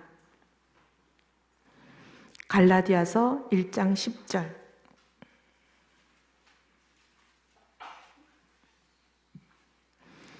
찾으신 줄 알고 봉독하겠습니다. 이제 내가 사람들에게 좋게 하랴, 하나님께 좋게 하랴, 사람들에게 기쁨을 구하랴, 내가 지금까지 사람들의 기쁨을 구하였다면 그리스도의 종이 아니니라. 우리가 사람의 기쁨을 구한다면 그리스도의 종이 아니지 않겠습니까? 우리가 사람을 기쁘게 하겠습니까? 하나님을 기쁘게 하겠습니까? 사람의 눈치를 보고 하나님 기뻐하시는 일들 얘기하지 않는다면 그리스도의 종이 아니지요. 우리가 잠잠하여 말이 없으면 모르드게가 에스더에게 한 말 그대로일 겁니다. 내가 만일 잠잠하여 말이 없으면 유다인은 다른 곳을 통하여 노임을 얻으려니와 너와 내 집은 멸망하리라. 하나님 우리에게 하시는 말씀이 아니라고 보장이 있습니까? 네가 국회에 갔을 때는 거기 가서 하나님 기뻐하지 않는 이런 일들 막고 하나님 나라 세우라고 거기 보냈는데 거기 가서 네 표만 의식하고 네 공천만 의식하고 그러고 있으면 하나님께서 너를 왜 거기다 두시겠느냐? 그런 생각하는 국회의원들, 그런 생각하는 정치인들 국회로 보내주십시오. 지금 이번에도 저는 지금은 국회에 없습니다. 8년간 국회에 있다가 잠깐 불출마를 하고 지난 3년 반은 쉬었습니다. 쉬는 동안에 이제 이 동성애 문제가 아주 갑자기 우리나라에 시끄러워져서 이 질병관리본부가 이런 일을 한다는 것을 발견을 하고 지난 9월 국정감사에도 우리 보건복지위에 있는 의원님들한테 이 자료를 막 드리면서 질병관리본부가 이것을 얘기를 안 합니다. 국민들에게 알려야 되는데 오히려 이것을 발표를 안 합니다. 그리고 마치 보도자료를 기자들에게 내는 게 에이즈와 동성애가 전혀 아무 상관이 없는 것처럼 오인하도록 에이즈 길라잡이 막 이런 걸 내고 있습니다. 그리고 보건세가 에이즈 예방교육을 해야 될 보건소가 오히려 동성애 조장 홍보 교육을 하고 있습니다. 이런 걸 국정감사에서 짚어주세요. 막 자료를 보내고 제가 설명을 하고 도와달라고 말씀을 드렸는데 누구도 짚지 않으시는 거예요. 정말 속상한 상황인데 여러분, 다음 20대 국회에서는 그런 의원님들이 좀 들어갈 수 있도록 기도해 주시기를 부탁을 드립니다. 그 다음에 이제 문제가 되는 게 이 학생 인권 조례입니다. 이게 나중에 제가 말씀드릴 차별금지법의 거의 미니판이에요. 국회에서 통과되는 게 법이고, 그 다음에 각종 시나 이 기초의회에서 통과되는 게 조례입니다. 국회는 아직 기독 의원들이 정말 하나님의 말씀을 가지고 강하게 막고 있는 몇 사람 때문에 아직 이 차별금지법이 통과되질 못했습니다. 근데 기초의회는 예를 들면 서울시 같으면 106명이 정원입니다. 그 중에 저희 새누리당 의원들이 3분의 1이 안 됩니다. 27명 막 이렇습니다. 그러다 보니 어떻게 보면 상당히 진보정당이라고 할 수 있는 곳이 압도적인 우위를 점하고 있다 보니까 이 조례가 그냥 마구 통과가 됩니다. 서울시는 조례가 그냥 통과됐어요. 이 인권 조례가 이렇게 기초의회에 어떻게 보면 이제 진보정당이라고 할 수 있는 분들이 압도적인 의석을 가진 데서 그냥 마구 통과가 돼서 경기도, 서울, 광주, 전북, 대전 다 통과가 됐습니다. 그래서 지금 강원이 아마 통과가 되려고 하고 있습니다. 이게 무슨 내용을 담고 있냐? 차별금지법, 그 법에서 국회에서 담으려고 했던 것들을 법 수준이 아닌 조례 수준으로 거의 담아놨습니다. 어떻게 얘기를 하고 있냐? 이 법이라고 하는 사실 인권조례, 학생인권조례는 대상이 누구냐면요. 교육청이 관할하는 초등학생, 중학생, 고등학생이 대상입니다. 대학생은 대상이 아닙니다. 초등학생, 중학생, 고등학생들에게 무슨 내용을 담느냐면요. 너희들이 성적 취향에 의해서 차별받지 않을 권리가 있다. 무슨 초등학생, 중학생, 고등학생의 성적 취향이 있습니까? 성별 정체성에 의해서 너희들이 차별받지 않을 권리가 있다. 너희가 동성애자라고 해서 학교에서 너희들을 정학을 내리거나 퇴학을 내리거나 어떤 불리한 처분을 해서는 안 된다. 이게 학생 인권 조례입니다. 그리고 임신과 출산에 의해서 너희가 차별받지 않을 권리가 있다. 너희가 초, 중, 고 학생인데 임신하고 출산할 권리가 있다는 게 이게 무슨 말입니까? 이게 학생 인권 조례의 내용입니다. 기가 막힙니다. 대학생도 아니고 초중고생이에요. 초중고생. 초중고생에게 이거를 그렇게 무리를 하면서 통과시켰습니다. 그러면서 학생들에게 계속 가르쳐요. 너희 성적 취향과 성별 정체성, 이건 너희에게 권리다. 너희가 이것 때문에 학교에서 어떤 불쾌한 말을 듣지 않을 권리가 있다. 불쾌한 말을 들으면 학생 인권 조례로 문제 삼아라. 이런 교육들을 지금 하고 있습니다. 기가 막히는 거죠. 그러면 이게 이제 미니판 차별금지법인데 국회에서 통과가 안 되니까 이분들이 국회보다 좀 더 손쉬운 지방의회에서 이걸 다 통과시켰는데 국회에서 통과시키려고 하는 이 차별금지법에 대해서 말씀드리겠습니다. 아까 제가 이제 캐나다, 영국, 미국 막 이런 데서 이 차별금지법이 통과되고 나서 이제 어떤 일들이 일어났는지 말씀드렸잖아요. 이게 내용이 굉장히 무시무시한 게 있습니다. 동성애 당연히 지금 이 법에 의해서 그냥 둑이 무너지는 겁니다. 아까 다른 나라의 사례에서 보셨듯이 우리 아이들이 학교에 가서 그 희한한 동성애에 대해서 체험하고 배워야 되고 이건 의무입니다. 다 배워야 됩니다. 그런 교육들이 물밀듯이 들어올 건 뻔한 일이고요. 그 다음에 더 기가 막힌 것은 목사님들이 주일날 예배 설교에서 주 예수 그리스도 외에 우리에게 구원을 얻을 다른 이름을 준 적이 없다. 이걸 가르치질 못합니다. 가르치면 바로 처벌을 받는 게 이 법입니다. 영국과 미국에서 이 법이 통과되고 목사님들이 어떤 일이 일어났냐. 목사님들뿐만이 아니에요. 목사님들뿐만이 아니고 일반 시민들에게도 일어난 일을 몇 가지만 말씀을 드리겠습니다. 어떤 양부모가 아이를 입양했어요. 입양을 했는데 이 아이를 잘 키우다가 이 아이가 10대가 됐을 때 이 아이에게 복음을 전했습니다. 10대가 됐으니까 이제 사리분별력이 생겼다고 판단을 했겠죠. 그래서 열심히 복음을 전했는데 이 아이는 복음을 잘 받아들였어요. 그래서 결신을 했습니다. 예수 그리스도를 나의 구주로 영접하겠습니다. 결신을 했는데 이 아이와 이 부모는 아무 문제가 없었어요. 그런데 이 입양을 주선한 기관에서 이걸 문제 삼아가지고 종교에 대해서 특정 종교를 이 아이에게 전도했다는 이유로 아이의 입양 권리를 뺏어버렸습니다. 아이와 부모를 분리한 거죠. 이런 일들이 일어납니다. 아이의 양육권을 부모로부터 뺏어버렸습니다. 이 특정 종교에 대해서 차별적인 생각을 가지고 있는 이 부모는 아이를 양육할 권한이 없다는 거예요. 그게 이 차별금지법의 저촉이 되기 때문에 그렇습니다. 올리브 존스라는 학교 선생님이 계세요. 이 학교 선생님은 자기가 가르치는 반의 학생이 너무 아파서 수업을 못하게 됐습니다. 그러니 이 아이가 아파서 고통을 호소하니까 아픈 아이를 위해서 붙잡고 기도해 줬어요. 근데 이 아이가 집에 가서 엄마한테 아팠는데 선생님이 기도해 줘서 내가 나았어. 이 엄마가 신고했어요. 그래서 이 선생님이 해고됐습니다. 선생님이 예수님을 믿든 말든 왜 우리 아이한테 그 예수 그리스도 이름으로 네가 기도해 주냐? 이거예요. 해고됐습니다, 이 사람. 그 다음에 리차드 스콧이라는 의사 선생님이 계시는데 이 선생님이 자기가 늘 진료하는 환자가 있습니다. 근데 이 환자하고 치료가 끝나고 나서 얘기를 하다가 환자가 이제 당연히 아프니까 치료를 받으러 왔죠. 이 환자의 치유를 위해서 전문적인 치료도 하고 그 다음에 환자를 위해서 기도를 했다는 이유로 이 사람도 의사 직위를 박탈을 당했습니다. 영원히 이 사람은 의사를 못하는 거죠. 이런 일들이 이게 차별금지법에 아까 제가 동성애도 말씀드렸지만 이 차별금지법이라는 것은 이런 일들을 일으킵니다. 차별이라는 게 뭐냐면요. 종교 때문에 차별받지 않는다. 성별로 인해서 차별받지 않는다. 나이 때문에 차별받지 않는다. 인종 때문에 차별받지 않는다. 어떻게 들으면 굉장히 그럴듯하고 좋아 보입니다. 그리고 성적 취향과 성별 정체성 때문에 차별받지 않는다. 좋게 들리죠. 좋게 들리지만 이 법이 이렇게 악용되는 결과를 가져옵니다. 영국의 교회나 미국의 교회도 처음에 이 법이 통과될 때 이거는 우리의 신앙과 상관없이 그냥 정치의 문제다 생각하고 손잡고 그냥 가만히 앉아 있었던 거예요. 그 안드레 윌리엄스라는 변호사가 얼마 전에 우리나라에 와서 동성애 강연을 한 것을 혹시 들으신 분들이 있는지 모르겠지만 눈물로 절규하잖아요. 우리 영국 교회도 그래서 망했다. 우리 그 영국에서 차별금지법, 그들의 이름은 평등법이에요. 똑같은 내용이지만 그게 통과가 될 때 우리는 그게 정치의 영역인 줄만 알았다. 그 정치인들이나 하는 건 줄 알았고 우리 교회가 개입할 문제가 아닌 줄 알았다. 이 신앙과 아무 상관이 없는 일인 줄 알았다.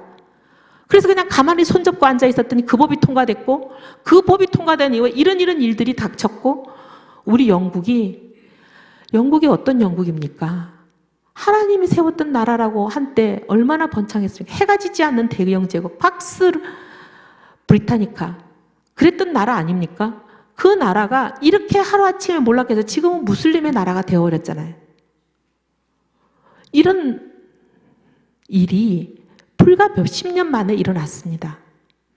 이게 차별금지법이 통과되는 거와 무관치 않다고 지금 영국의 주의 종들이 생각하고 하나님의 백성들이 그렇게 보고 있습니다. 우리도 이 일에 대해서 깨어 있어야 됩니다. 근데 이제 우리나라에 그러면 차별금지법이 어떤 식으로 지금 진행되고 어떤 상태에 와 있냐 보고를 드리겠습니다. 세 차례의 시도가 있었습니다. 2007년, 2010년, 2013년.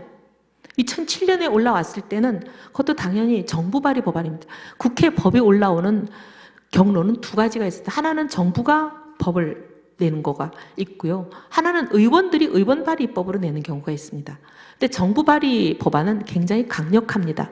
왜냐하면 대통령이 국무회의에서 방망이를 쳐서 의결해서 국회로 넘기기 때문에 집권 여당의 힘으로 밀어붙이는 겁니다.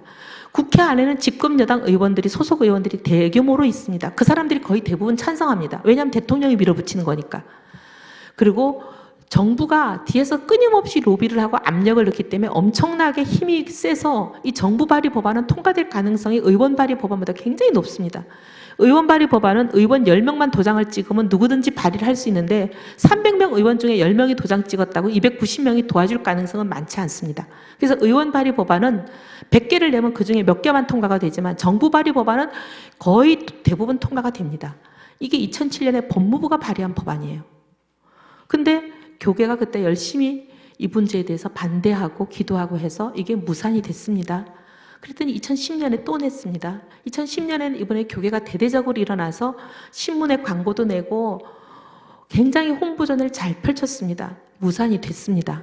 그랬더니 2013년에는 정부 발의 법안뿐만이 아니라 의원 발의 법안 다각도로 지금 점점 공세가 세집니다. 2013년에는 의원 66명이 발의한 법안이 올라왔습니다. 66명 중에 다행히 새누리당 의원은 한 명도 없었지만 어쨌든 이 66명을 300명 중에 66명이나 도장을 찍었다는 얘기는요, 이 통과될 가능성이 굉장히 높다는 얘기입니다. 그래서 우리 기독 의원들이 모여서 정말 하나님께 기도하고 매일 이 문제를 놓고 기도하는 회의체를 만들었습니다. 대책기구.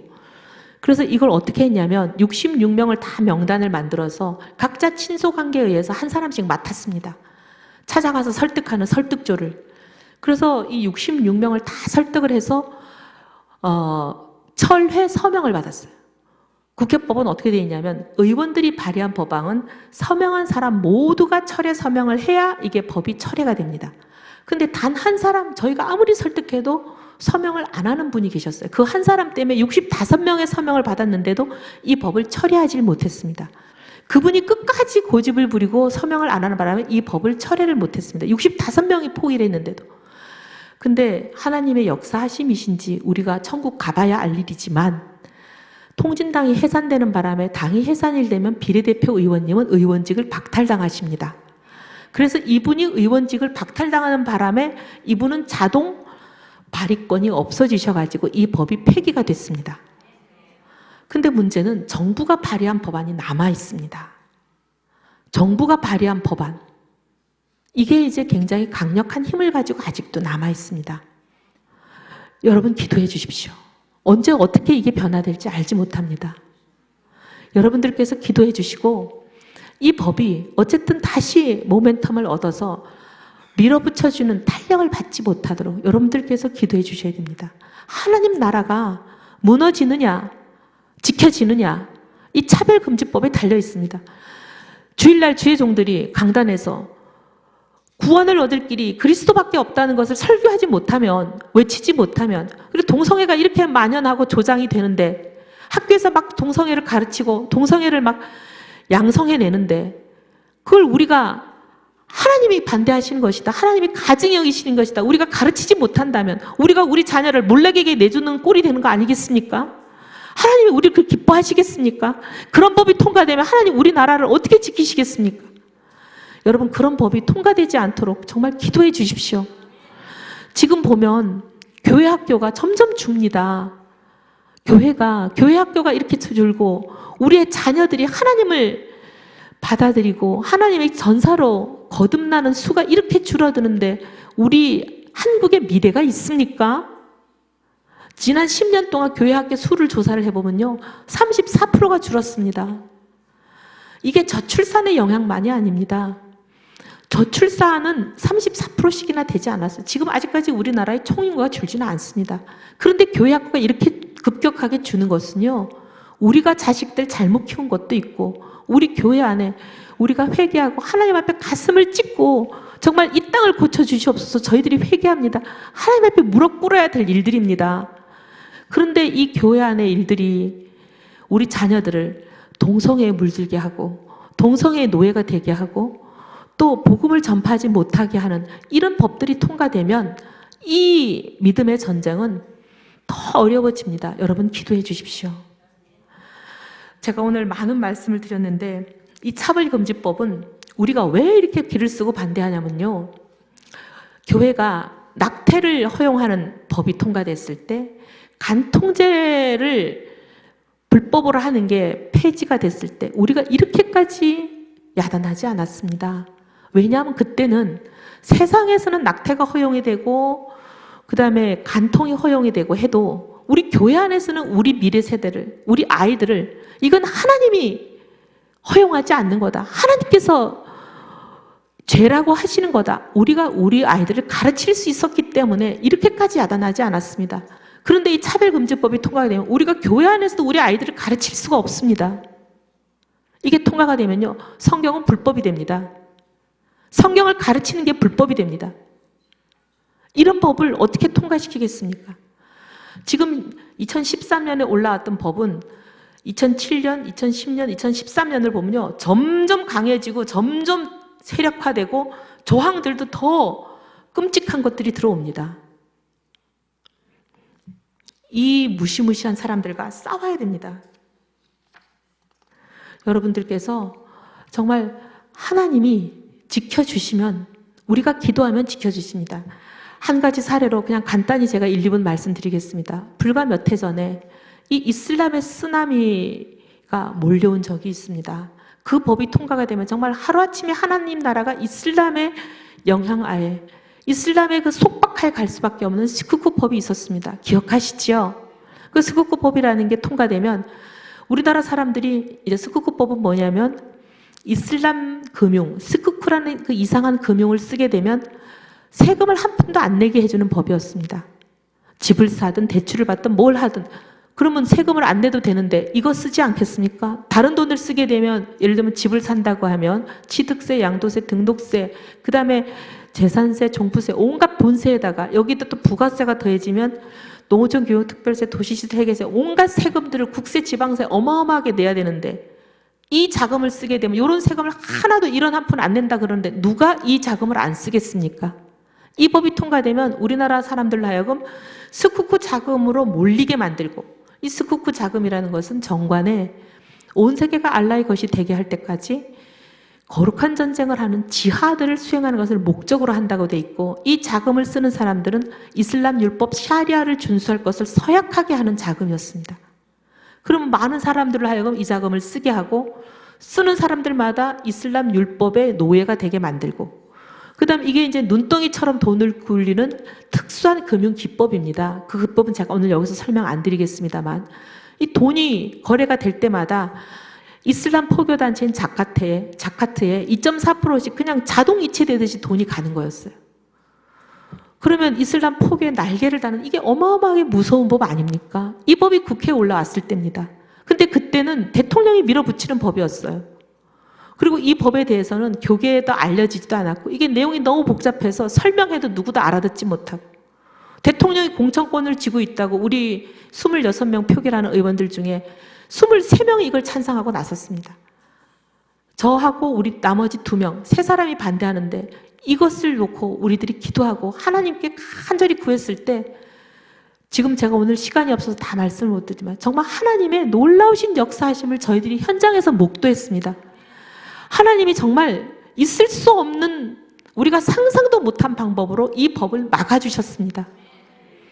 막아주셨을 때 그런 경험을 저희들이 했기 때문에 하나님이 우리가 기도하고 정말 국회의원의 자리를 주신 것이 이때를 위함인 줄 누가 알겠습니까? 하나님 정말 하나님의 나라를 위해서 저희들을 사용하여 주시옵소서, 이렇게 기도하고 나가면 하나님 막아주신다는 걸 저희는 목도했기 때문에 믿습니다. 여러분 도와주십시오. 여호와께서는 이 전쟁이 사람의 손에 있지 않고 오직 여호와께 속한 것임을 저희들이 믿고 나가기를 바라십니다. 여호와의 구원하심은 칼과 창에 있지 아니하고 오직 만군의 여호와 하나님의 이름을 믿고 구하고 나아가는 주의 백성들에게 주신다는 것을 분명히 믿고 기도해 주시기를 간절히 바랍니다. 감사합니다.